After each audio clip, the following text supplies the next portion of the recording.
Watch him throw the ball, we gon' pick it off. You gon' let him hit the hole or you gon' cut it off. You gon' play through fourth and long or you gon' punt it off. Your defenders, heavy hitters, put your pads in. Don't be looking for the ref to throw no flags in. Keep the helmet on, keep the cleats tight. You the type to want to win by any means, right? You should look alive, this is Trap or Dive. Yes, sir. Welcome back to another episode of Trap. Welcome back to another episode of Trap or Dive Podcast. I am your host of the Trap or Dive Podcast, Molly Ball. And here with the fellas, man. AJ is in here. Dre is in here. Before we check in with the guys, man, hit that like button, hit that subscribe button. If you're on the YouTube side of things, man, appreciate you watching. Twitch, Twitter, however you are watching on that side, man. What's up?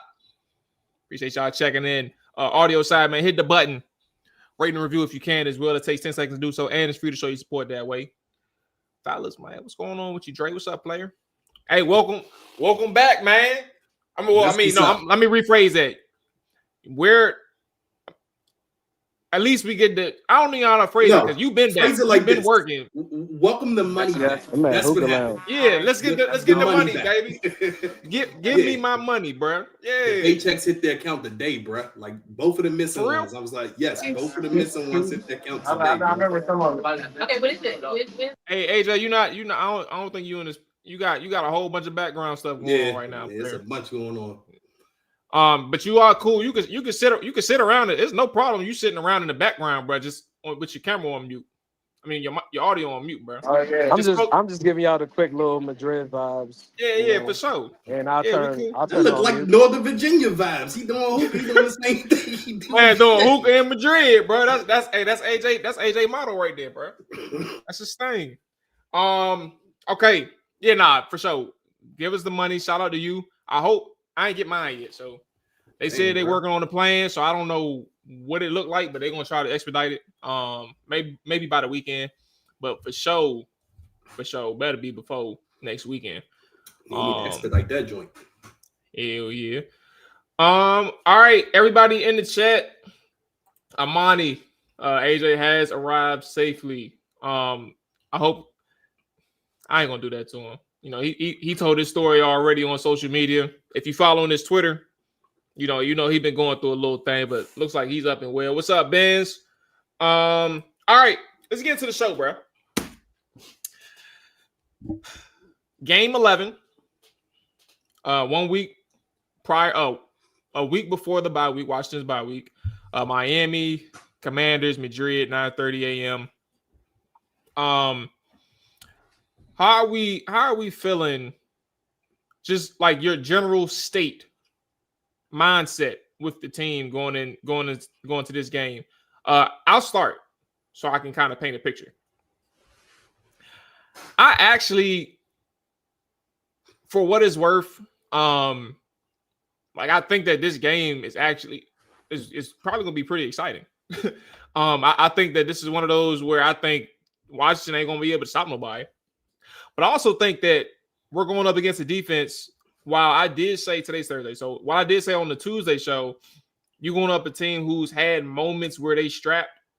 I think that's the abnormal side of the Miami Dolphins defense versus like what you've seen all season, which is a terrible defense who lacks certain players around the defense. So what am I saying here? I'm saying this is a game where a shootout does not consist of a lopsided affair where the Detroit Lions put up 44 and you still lost by 20.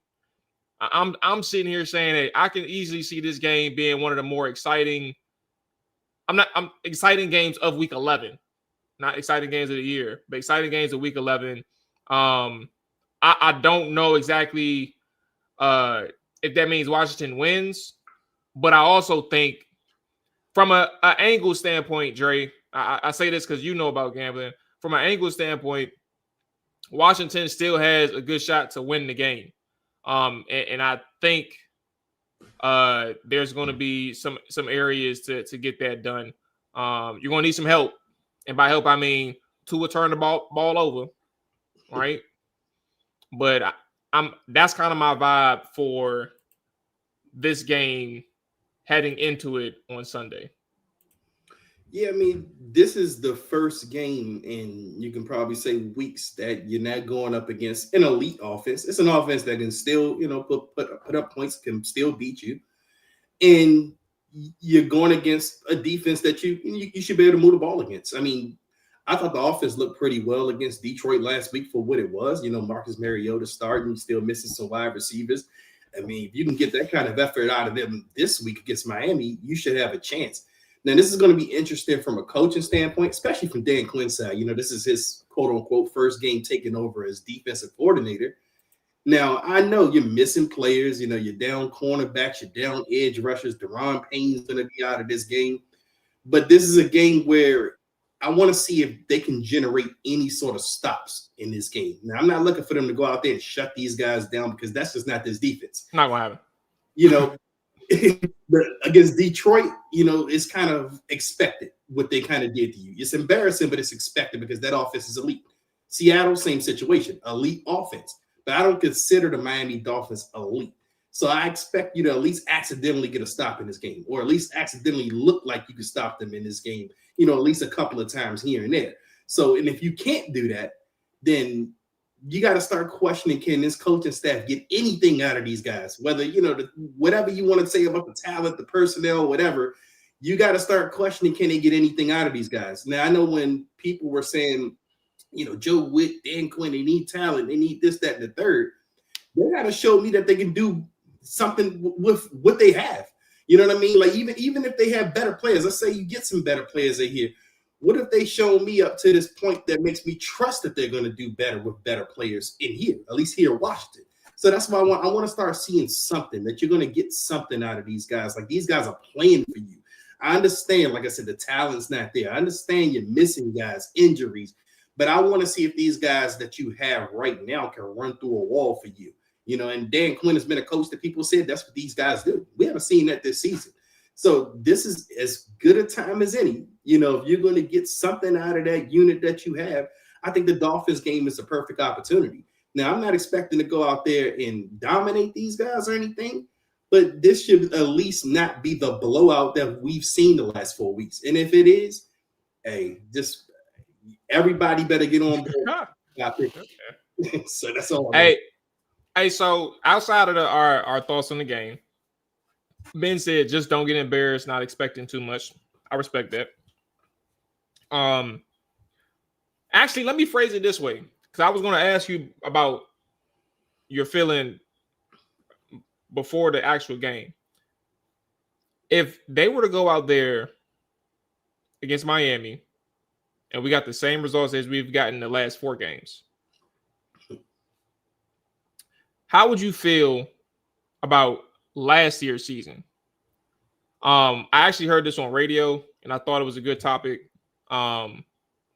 But now I'm starting to think about like the actual result of Miami's game, or the Miami game.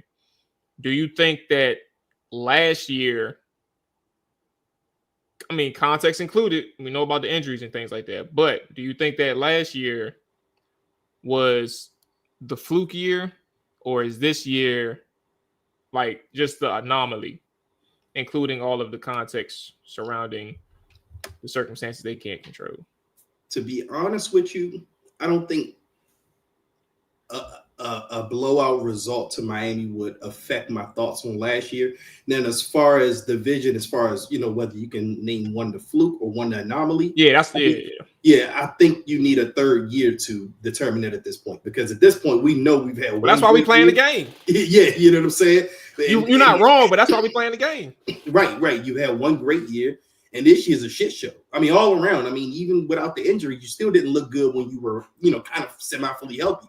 So to me, yeah, and because I don't think anyone's getting fired. I mean, something. Well, we know a couple people getting fired. Well, yeah, it ain't Dan Quinn, it ain't Adam Peters. No. It's going to be somebody along those staff lines. You may talk about Joe with the defensive coordinator, or the defensive backs coach, whatever. It's going to be somewhere along those lines. You may even lose Cliff after this year, so you may see some different, faces among the staff next year. But I think you need to see a little bit more the third year to determine what's this or what's not, because right now you're probably somewhere in the middle, as far as last year was fluky. This year is really bad, but I don't know yet. I think we need one more year, and we're going to get that one more year to determine that. So no, I don't think so, because this year I've already kind of just given up on this year. I don't think anything's going to happen. I just don't think anything's going to happen this year to change my mind about what's happening this season, or to change my mind this season's a shit show. Because I don't see this team going on a run, just whipping off 4 or 5 games, whatever, getting back into the mix. I just don't see that this season. I think this season just going to be one of those wasted wash-eat years. So, Moneyball, welcome to the show.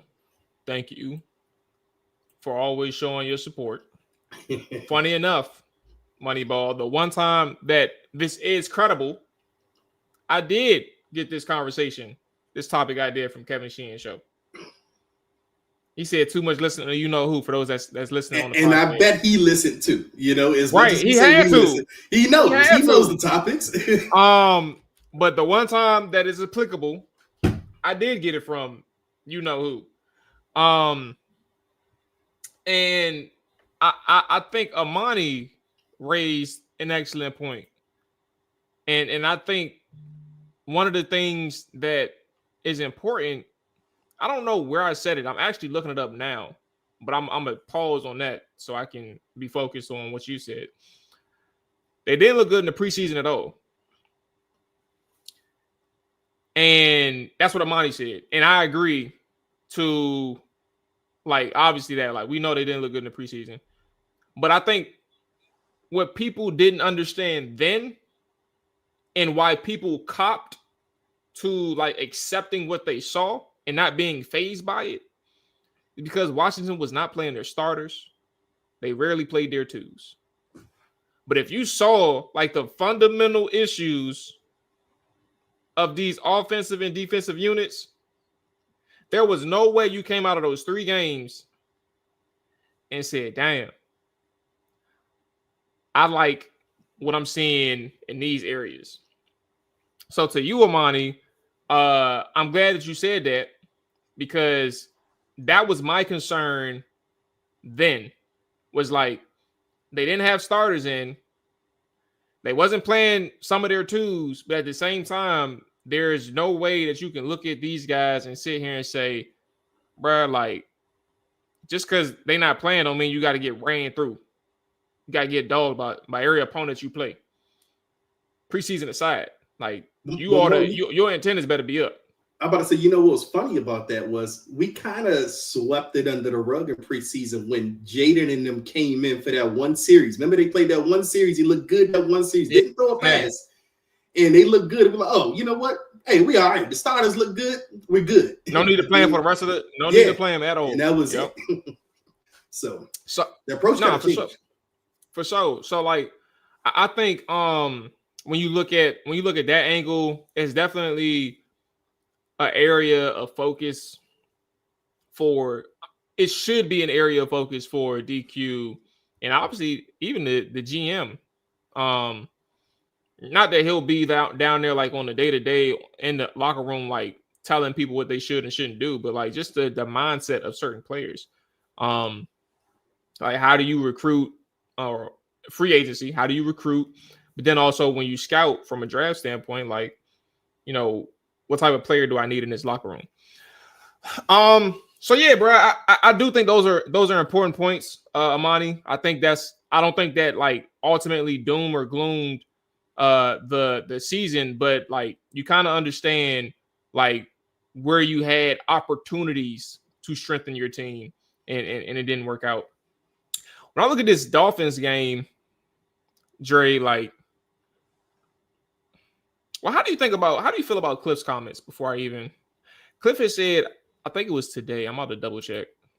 Yeah, I didn't hear any pressers today. Okay. Where did he of course they don't even have his quotes up on the website. And I'm like, to this day, like, it's been 2 years, bro. They don't have me on the mailing list, bro. And it's like, what did I do to get kicked off the mailing list? All right, so I'm gonna have to try to wing what he said. But he essentially said something to the likes of, it's hard to game plan around an offense that is consistently inconsistent as it relates to injuries.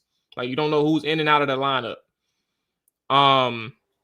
We kind of understand that's true, but like, how do you feel about his answer or his statement regarding this offense? What do you think about that? I mean, that's kind of fair. Look who's been injured. I mean, when you talk about the I'm trying to look for his quote too. So yeah. I mean, but when you talk about the offensive side of the football, the who has been injured is the real topic. You know, you're not just losing depth guys; you're losing the best players in your offense. Terry hasn't been available for pretty much the whole season. Jaden has been in and out of the starting lineup, and that was supposed to be the key to everything. You know, when we talked about before the season, we were like, if anything, we know Jaden's going to be the guy. He's going to keep everything together, and he's been in and out of the lineup. And, you know, Mariota, he's come in and he's held it down as good as he can, but you can't expect Mariota to come in and kind of do what Jaden or do even half of what Jaden did last year. So, I mean, for Cliff, I get it. And, you know, Cliff is still frustrated from going all the way back to training camp, you know, when you didn't have Terry and, you know, Noah and certain guys, you know, that were available. So, I mean, I get it from that standpoint, but I mean, in the same token, you know, there's been some areas where, you know, we can still criticize Cliff with, you know, as far as, you know, the intent to run or, you know, kind of generate any kind of, you know, run game. He's been more pass happy regardless of who's in the lineup. And you're talking about Jaden and Mariota switching back and forth. You're still pass happy. You're talking about when you're playing damn practice squad receivers for the core, your wide receivers for most of the game, he's still been pass happy. So you can still kind of criticize that because you can say he didn't adjust to what he had. You know, he still kind of wanted to run what Cliff wanted to run, regardless of the personnel. And I think that's what's frustrating him the most is that he still wants to be Cliff. He still wants to run Cliff things, but he doesn't have who he thought he was going to have throughout the season. You know, so like I said, I get it from that standpoint, but in the same token, like I said, I don't feel like he's adjusted enough to that personnel. You know, I think going back to when you had Bill Callahan, when he took over for Jay Gruden, and you had Dwayne Haskins at quarterback, Bill Callahan was like, damn, what we've been running. You know, Jay Gruden was running the pass happy stuff. Bill Callahan said, I'm going to adjust to the personnel, and they ran power run offense. You know what I'm saying? So that's what I think about adjusting to the personnel, and I don't think Cliff has wanted to do that. And I think that's what's frustrating Cliff the most right now is that I can't really run, you know, what I want to run. But I'm still going to run it, but it's not going to be run successfully because who's out there on the field. So, like I said, I get it, but at the same time, Cliff, you still could have adjusted, you know, to the personnel that you had. Yeah, I don't have too much to say about that. I do think the 3 tight end sets is interesting. And I want to see how much he'll utilize that, like in terms of from a consistency standpoint moving forward. And if he does continue, that means more opportunities, obviously, for everybody's favorite person, Ben Sinnott. And, you know, we'll see where that goes from there. Another thing he mentioned is Chris Rodriguez, and his play has stood out to him in terms of his consistency, and that Chris is going to maximize his opportunities and his teammates respect that. Honestly, bro, I think I've said this, and I think we all agree, or at least speak for you. I think we agree, like, Rodriguez ought to be, like, taking a portion of Bill Merritt's runs. And I'm not saying, like, taking more, but the majority belonged to Bill Krosky Merritt for a while. And we need to find a way to reel that back in and get back to that three-headed monster with McNichols, Chris, and Bill, as opposed to primarily Bill. Now they've started to do that. Chris had, I think, like 8 or 10 touches against the Detroit Lions. Yeah, some around one of those. I know, like 6 carries though. Yeah, something like that. Yeah. So, like, again, when we talk about this defense that Miami has, I'm sitting here looking at Chris Rodriguez's opportunity. And if you are a wagerer, I'm looking at like 30, 40 yards on Chris Rodriguez, and I'm hitting that. I'm hitting the 30, 40 yards, maybe even do 50. Because he may break one. Your bold man. Dre, I said it depends on how you feeling. But for sure, 30 minimum. Because he gonna tote against Miami. But I say that to say, because like he was captain last week against Detroit.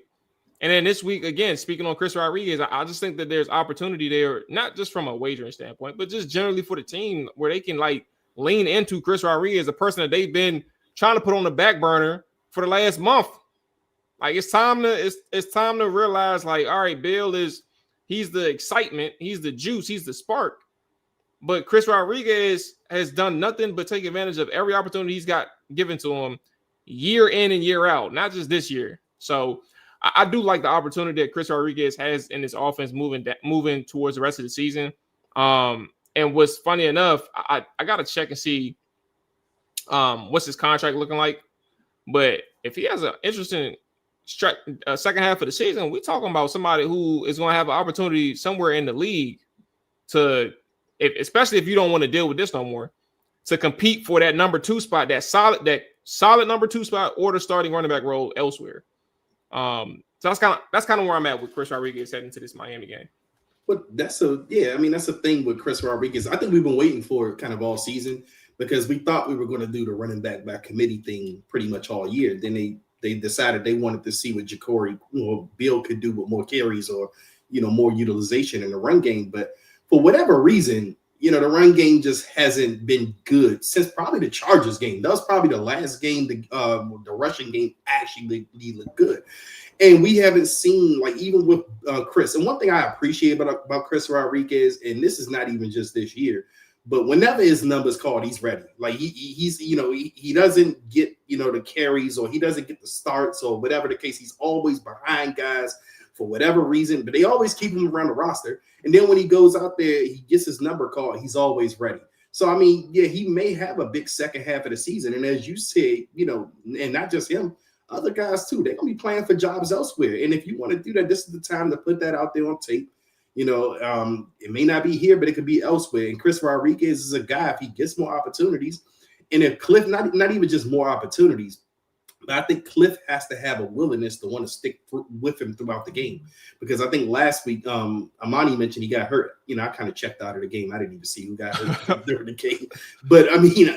Another injury? Uh-huh. Yeah, it is what it is. But I saw he had 6 carries for, I think, 16 yards or something like that. Now, cool. I understand the running game's not working. But if you keep on wearing it down, maybe it will start working. I think Cliff, once he sees, all right, 2-3 carries ain't working, going away from this. So I think Cliff has to stop being scared that to see that it's not working or whatever for the first 2 or 3 carries he called it on and stick to it. Because I do think Chris Rodriguez is one of those running backs that can wear a defense down. You get tired of tackling a guy like that doesn't want to go down for 4 quarters. But if you only can run him for 2 quarters, then you ain't going to wear the defense down. So, we'll see how Cliff utilizes him. But I do think at this point, he's probably the running back you should start leaning towards giving more carries out of the 3 running backs. Now, I mean, I don't know how much more carries, but he should be probably getting 10 to 12 carries. I mean, maybe even 14 carries. I mean, that's bold for Cliff. But if you can get him up to that point, you may see more productiveness from him going forward. Yeah. So yeah, to your point, into Amani, Jay Tizzy, and I think somebody else mentioned it, maybe not. Okay. Yeah, he did get hurt. So that makes sense in terms of the touches part towards the second half of the game. Moneyball, I'm here to argue with you. He was named captain heading into the game. Mm-hmm. So I don't think that was kind of like breaking news that he was starting. And I added him in fantasy last week because of that news. So yeah, Moneyball, you ain't the only one. You know? He got the tutty. He got you a tutty, so that got you at least what 6 points in fantasy. 6 points. I mean, that was pretty much it. You know, that was it. Gave me nothing. He ain't do shit whatever. for you. Yeah. Where was I at? It was something. Somebody else said something that was important. Coleman. So Brandon Coleman. There's one thing that is in correlation to these 3 tight end sets, right? 13 personnel. For a while now, Trent Scott was inactive against the Detroit Lions. But for a while, even last year, we had 2 tight end sets or 3 tight end sets, 13 or 12 personnel, where that extra tight end was an offensive lineman. I don't know what the plan is moving forward for the rest of the season, but when your run game is struggling, I don't see the problem in putting in Trent or Brandon Coleman. Like, and not even just if they're struggling, but also just to help you provide different looks. Because you don't have to necessarily run on the strong side. You don't necessarily have to run at all, right? You can use a 6 blocker from your tight end set, and that 6 blocker could be your offensive lineman. And I'm not saying that what Cliff is doing necessarily is a problem per se, but I'm just saying like the variety. Like if you are struggling in the run game, you have to find ways to creatively open up what is like being a problem. And I think for Washington moving forward, at the very least this week, if Trent Scott is playing, that's cool. It'd be interesting to see. I mean, if he's active, it'd be interesting to see like if he plays and if he gets on the field offensively. But also the same thing with Brandon Coleman. He came in out of necessity for Laramie Tunsil when Laramie Tunsil got hurt with his hamstring. That also, and I only say that because I don't remember if Trent Scott was injured or not, or if he was active or available. But if he wasn't, like Brandon Coleman showed you that he can play at least on the left side, left tackle in a pinch. So if he gives you some type of faith, use him as your extra blocker in a tight end set. So I don't know. We'll see, but it's opportunities there to create. From a receiver standpoint, Dre, who the hell? They got Deebo Samuel and Jalen Lane, and like they're looking at the Rivercraft. Rivercraft. I'm about to say what's his name, bro? Yeah, River Craycraft. He actually played for the Dolphins before. So. Yeah, I remember because he scored a touchdown on us. Yes, he did. In the preseason game. I think he had 2 of them. Yeah. So like I'm familiar with the name, but like I think from a receiving standpoint, Washington, I mean the defense that you're going up against, you have an opportunity to like be okay. Like you get a break. It's not gonna be. And you know what's wild about this season? We talk about the injuries, and we talk about the important guys getting injured. But you got guys like Chris Moore; he just stays healthy, which is fine. That's a good thing. But you know, he's that's durable. Actually hilarious. Yeah, I mean, he always around, bro. We can't keep the, you know what I'm saying? I mean, whatever. But Noah Brown, I mean, what's up with him? I mean, I hate even asking about him. Like, I mean, but I know they said he was practicing this week. Practiced. He may have got hurt already again. I don't know. That's hilarious. Wait, so they didn't say that he was active this week though, right? No, they haven't said that yet. Because matter of fact, him and Will Harris both they both activated their windows or something, but they didn't say if they're going to call. We know Terry not playing, but yeah. So, but no, I mean, other than that, you got Jacoby Jones. I think they called him up from the practice squad. I mean, he's now on the active roster. Who knows if he sees time this week? I know it's a guy people was talking about preseason, but who knows? Bro, every time I hear Jacoby Jones, bro, I think of Baltimore Ravens Jacoby Jones, bro. Yeah, I remember that name too. Yeah.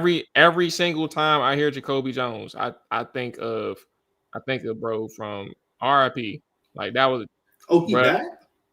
Yeah. I think wow. when did he pass away? I'm showing this shit on me, bro. Jacoby Jones. I think I may have heard it just so many. Yeah, last year. Died last year. That's right. I think I do remember that. Yeah. Yeah, bro.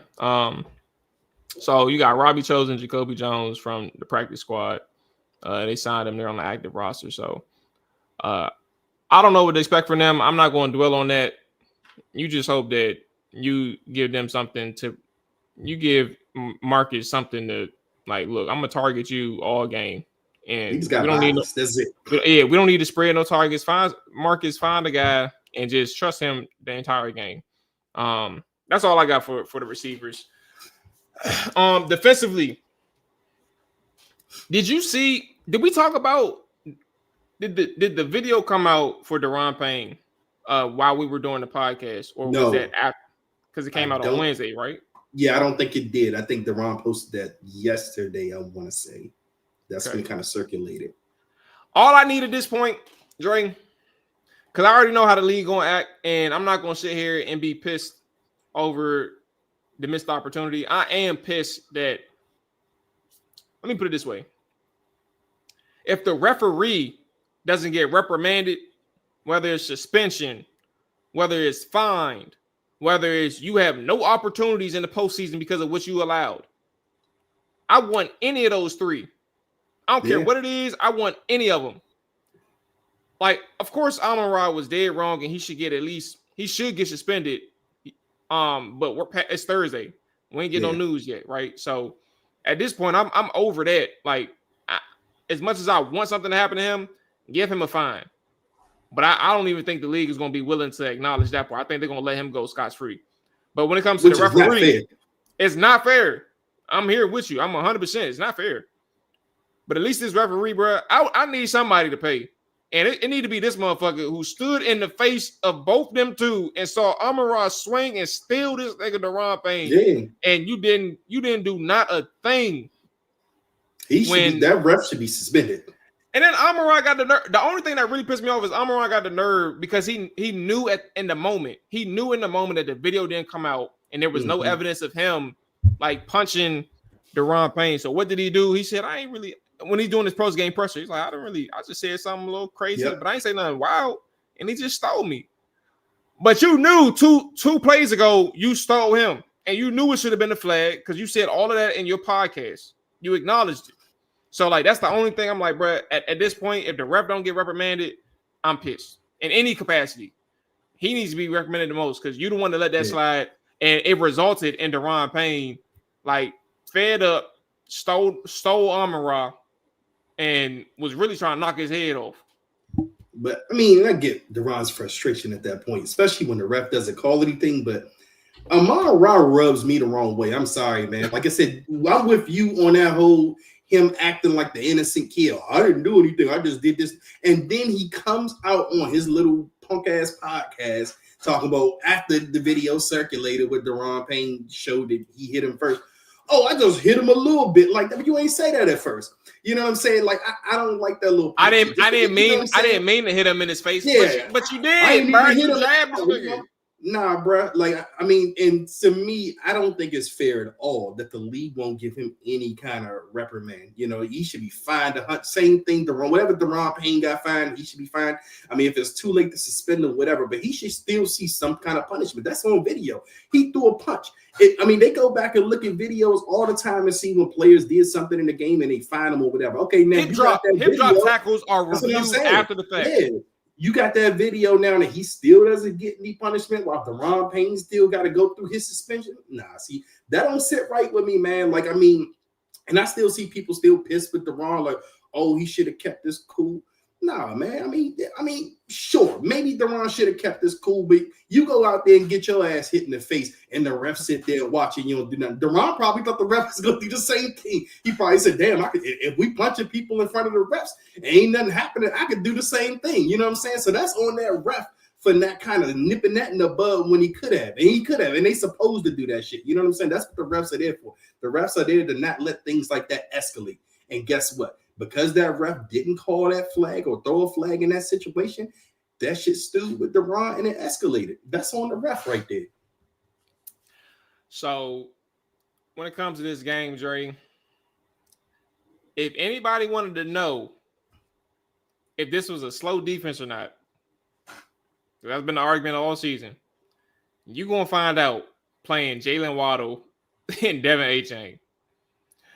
How do you stop those two, bro? Yep, I know. Yeah, that's my reaction too. How the hell do you stop him?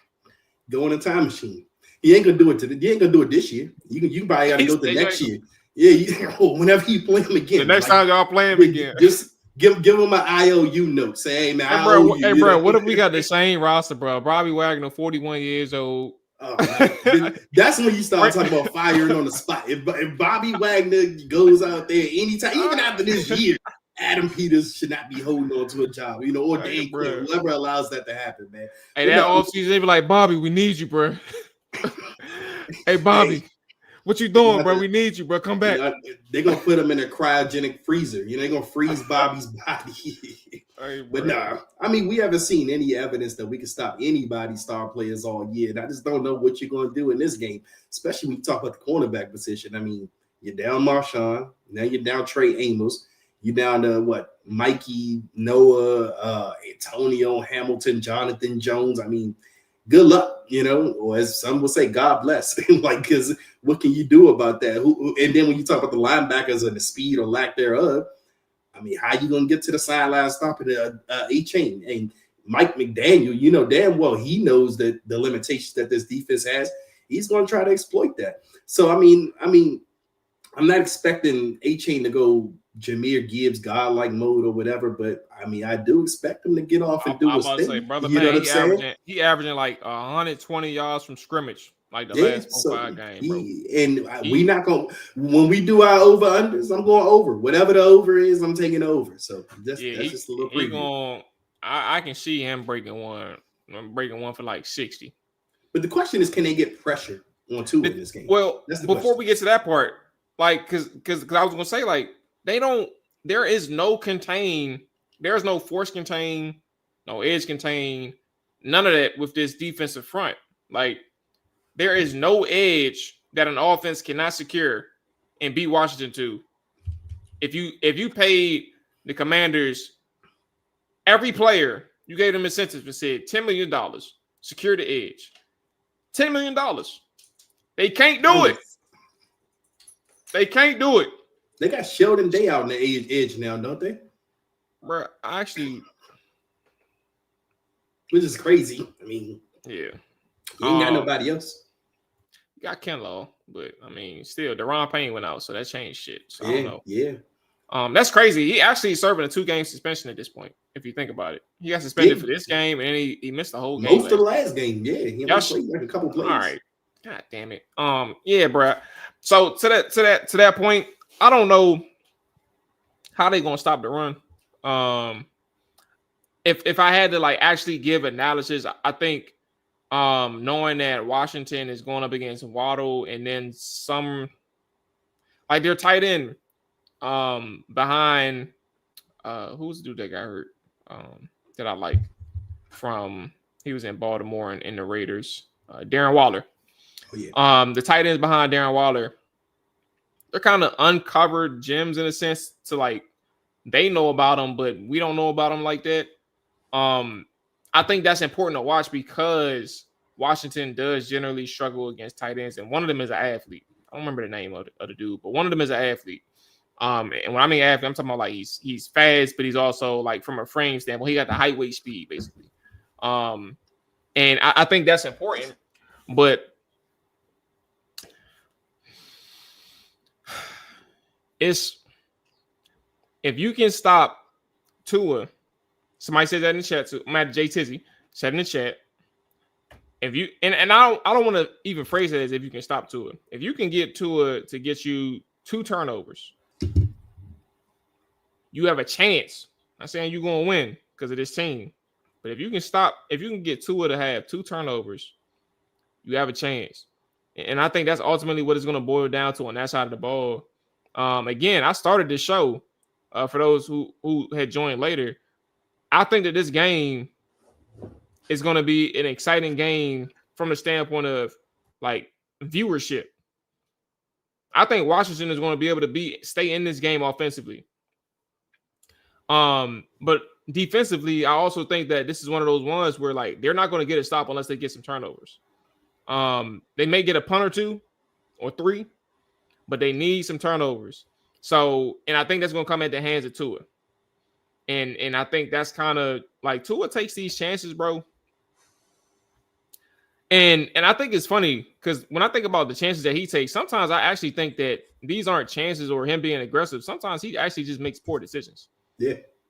And if you ain't capitalizing off somebody who is dropping back, seeing a receiver, and it's like, well, there's 3 defenders there, but I'm sure if I throw it at this angle, my receiver's going to have a chance. Dumb decision. If you don't take advantage of that, yeah, I don't know, bro. So I do think the opportunity for Washington is through Tua turn the ball over. I ain't even going to do it. But at the same time, I also think that you're gonna have to find a way to get some stops. And that edge defense, if you can't stop that zone run scheme. But see, that's why I say you got to find ways to generate some kind of pressure. And to be honest with you, I'm just not confident that they can do that with this group that they had. Jared Goff was comfortable. Sam Darnold was comfortable. If I'm not mistaken, I don't think we got a sack the last 2 games. I don't even know what the pressure rate was. I'm scared to even look at that. And if pressure rate's terrible. Matter of fact, I can tell you right now, I'm glad you brought that up. Give me 2 seconds. So Nicky Javala said something. So weeks 1 through 6, this is when Dorrance Armstrong was in the game. Commanders generated a 40% pressure rate, which was the 4th highest in the NFL. Since week 7, guess where it's been? Just take a guess. So again, weeks 1 through 6, it's 40%, 40.6, essentially 41%. It was the 4th best. Since week 7, where do you think the percentages has been? I would guess somewhere between 20 and 15%. 27%. That's 5th lowest. So that's 27th. I thought it was gonna be lower than that. Yep. You probably, if you're saying between 15 and 20th, I'm sure that's dead last. Yeah. That's what I thought we were. That's why I said that. Hey, 27th might as well be dead last. So that's via next gen stats from Nicky Javala of the Athletic. So yeah, it's been bad, Dre. Not to cut you off, but that's your point about the pressure part. And that's the thing. Like, if you can't do that, any quarterback can do what they want to do on you. Sam Darnold and Jared Goff, though, those are 2 quarterbacks you just don't want to give time to. And that was one of the ways you was able to beat Detroit last year because you got some pressure on Jared Goff. You made him uncomfortable. But right now, you can't make any quarterback uncomfortable. And Tua, even though, yes, he is prone to making some bad decisions, Tua can also dot you up as well. We've seen the big games that Tyreek Hill had, even though he won't be playing, obviously, this week. But Jalen Waddle's been having a big season since Tyreek has went out. And I know that because he's on my fantasy team. So that's why I say you got to worry about, if you can't get to him, he's going to find those spots. He's going to find those guys. But I do think that even if you can't get to him, you probably do just have to pray that he's going to make one of those 2 bad mistakes. And this is the game where Mikey Sanders still going to have to keep his eyes open. And it's going to be interesting. It's going to be interesting to see where he plays this because I think he was still playing in the slot last week, right? Yeah, I think that they're training him to play slot. I don't think they must want to keep him. What's that word? Pigeonhole. It don't matter. It don't matter what the injuries look like. They're gonna put anybody else outside. You're gonna learn how to play this slot. But see, that's why I say it's gonna be interesting this because now you don't have any of your starting outside corners for this whole season. You don't have Trey, you don't have Marshawn. I think Jonathan Jones was pretty much playing the outside last week. Now Noah is your depth guy, but Noah played primarily slot last year. So that's why my question is going to be, what are you going to do? Is it going to be Noah? Is it going to be Mikey playing on the outside?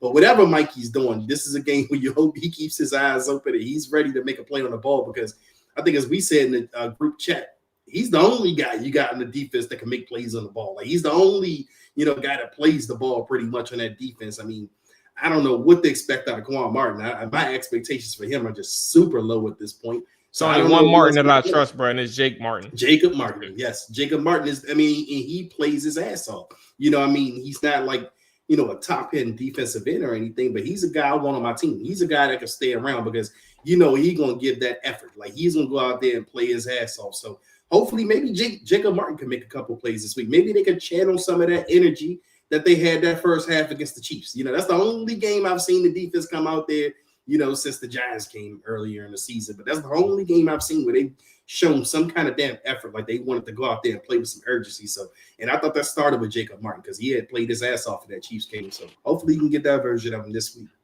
That's my dog, bro, but he can't do it by himself. So he can't. I need them players to step up there. Johnny Newton, step your ass up this week. Oh my goodness, I'm glad you said that. Johnny Newton, step the F up. All right, we know what time it is. Overs and unders, or higher and lowers. Shout out to Underdog Fantasy, promo code Trap or Dive. Let's go ahead and see what Underdog, Fantasy got for us. Pull up these and go to wrong side. NFL. All right, here we go. Okay, we got a full slate of players. All right, I like this. Oh, nice. I like this. All right. So we're going to do a couple running backs, we're going to do a couple receivers, and we're going to do quarterbacks. All right, starting with the running backs. Devin A-Chain. Let's hear it, chat. Devin A-Chain. 78.5 rushing yards. Are we going higher or are we going lower? It's an easy over for me. I ain't got to say nothing else. I'm going higher too. Let's see what the chat say right quick. Matter of fact, while we wait on the chat for A-Chain, let's do. So they got C-Rod and Bill up there. Let's do C-Rod since we were talking about him. Monty said lower on A-Chain. Amani said, yeah. Monty said lower on A-Chain. Amani said over on A-Chain. Rodriguez is at 38.5 rushing yards. We going higher or we going lower? I told you I'm going over. I was about to say I already know you going, but yeah. I'm gonna say lower until I get more evidence that he's gonna get more carries. So I'm going lower. See, this is you got to be able to foresee this. That's how you win the 50 to 1s. Hey, you gotta be able to see. Yeah, I'm going higher. I ain't seen it yet. Jay Tizzy said lower for A-Chain. Amani said higher for C-Rod. Monty said higher for C-Rod. Jay Tizzy said higher for C-Rod. But Amani, they do got a dome. I think they can close the roof. Oh, do they? I think so. I mean, I should be able to know if I was in Spain. So I should have been. Receiving yards. Jalen Waddle, 74.5 receiving yards. We going higher or we going lower? Higher. I'm going higher too. 74.5, I'm going higher. While we wait for the chat to respond on Waddle.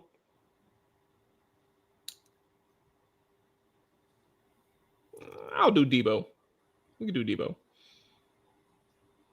But they give Debo I guess they give Debo the last few weeks, they give Debo higher numbers because I guess he's the solo receiver, so they assume he's going to get the volume. But here we go. 52.5 receiving yards for Debo Samuel. We're going higher or we're going lower? Lower. I'm with you. Going lower. All right, so the chat. Monty says over or higher for Waddle. Monty says lower for Waddle. Monty says lower for Debo. Amani says lower for Debo. Hey, it is what it is, bro. Hey, Monty might be picking Commanders spread this week because he got lower on A-Chain and he got lower on Waddle. So he must think that defense coming out to play this week. Might be, bro. I still ain't no way in here. I see shootout, bro. And shootout don't mean 60-some point. It does. Technically, it does. Yeah, I can see like a high 20s for both of them. 28, 27, 28, 25, 26, 24, something like that. I'll get my official prediction when that time comes. All right, so we did 2 receivers, right? What are we? Oh, quarterbacks. Here we go. Lastly. All right. Tua Tagovailoa. Tua turn the ball over. Tua turn the ball over. 233.5 passing yards. Are we going higher or lower on Tua turn the ball over? I'm gonna say lower. just because I do think it may. I mean, the weather could be something, but if they got a dome, still I'm gonna go lower. Going higher, bro. Marcus Mariota, 202.5 passing yards. We're going higher or lower? You said how much to what? 202.5. I'm gonna say higher. I'm gonna go higher. Okay.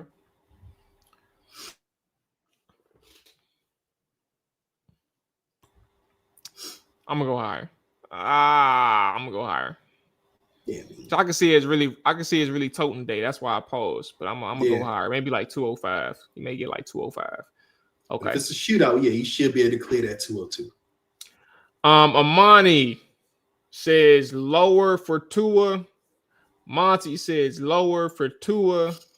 Fuwa says higher for Tua. Amani says higher for Marcus. Fuwa says higher for Marcus, and Monty says higher as well.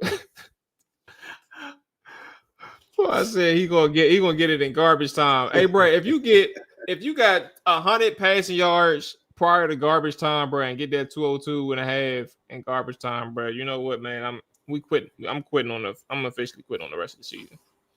Like in all capacities. Ain't no more tribal dive. We see y'all in 2026.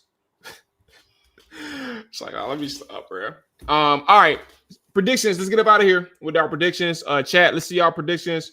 Who is the MVP and what is the score? Who wins? Dre, where you at? I haven't picked a win for us in a couple of weeks. And that spread, I'm looking at the spread, what is 2.5 right now, Dolphins. Yeah. I think we actually get the win this week. I don't know how. Don't ask me how, but I think we get the win this week. And I do think it's going to probably come in that kind of higher score variety. I'm going to go 31-28. And my MVPs, offensive side of the football, I think Mariota. I mean, if they're going to win the game, Mariota has to be good. So Mariota would be the MVP. Defensive side of the football, I'm gonna go with the guy I mentioned earlier, Mikey Sainristil. I think if you're going to get one of those accidental stops or something, the one guy who I know has made plays this season when there's plays to be made, Mikey Sainristil. So he'll be the defensive MVP. I'm gonna go 27-24. I lied. I'm gonna go 28-26. Washington wins. I think the offensive MVP is going to be Marcus Mariota. And I think the defensive MVP. Yeah, I think. And when I think about Marcus, bro, I honestly think it's similar to Jaden. This offense is going to move by the production of his quarterback. And as long as he don't try to hurdle 5 people at one time, he's going to be all right. Defensively, at one point prior to the injuries, Dre, I said it was always about the defensive line. But at this point, with the injuries they've accumulated since I said that, I'm going to the secondary, bro. I don't believe in Bobby Wagner. I don't believe in Frankie Louvu. I look at the cornerback spot. I see Amos. I'm sorry. Sainristil, Noah, and Jonathan Jones. And then Jeremy Reeves and Quan. I'm for the love of the game, I may say Sainristil too, but at the same time, I think if Waddle is primarily outside, right, or even your safeties, right, I got to think about either Jones or the safety spot. Now I'm gonna go with Jeremy Reeves. Okay, interesting. I don't know. He may smack a motherfucker and knock the ball out. Like that may be the game-changing play. Coverage-wise, I ain't got much for you with Jeremy Reeves. But he always plays with this level of intensity that you would love for every single person on your defense to play with. And I'm gonna bet that Jeremy Reeves has himself a day Sunday. Does that mean 1,000 tackles? I don't know. I don't believe that. But I think that he may have like a splash play here or there.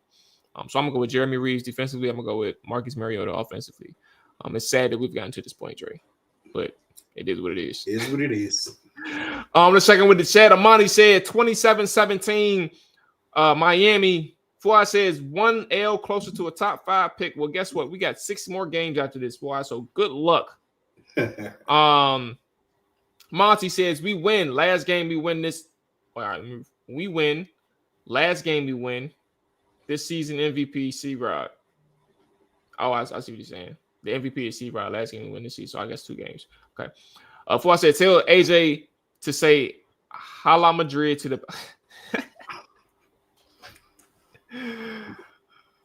Yeah, if he was here, well, I think we about to say the same thing, bro. Hey, his girl ain't having that. Nah, we about to say the same thing. If he was here, he was gonna shut that down. He will let you know. Amani, MVP is C-Rod. Defense don't get an MVP. Oh, my bad. Yeah, you're right. I'm with what his name is Jartavius from here on out. He ain't getting that Quan name back no more. I want to call him that too, but that's a lot of damn syllables. Nah, I ain't gonna lie. I'm with that. I'm taking the time out to say Jartavius. Man, that's call him Jart. His name's Jart. No, Jartavius. Yeah, I'm with. Hey, Fly, you did something.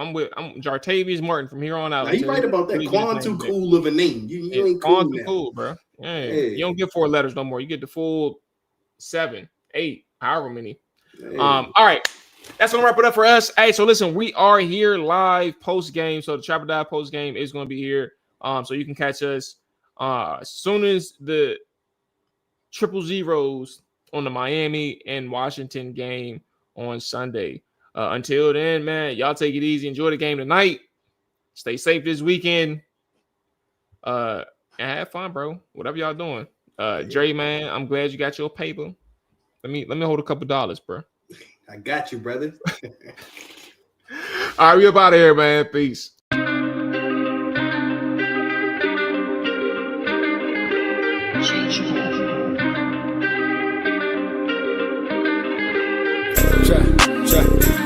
it down. Chop it down.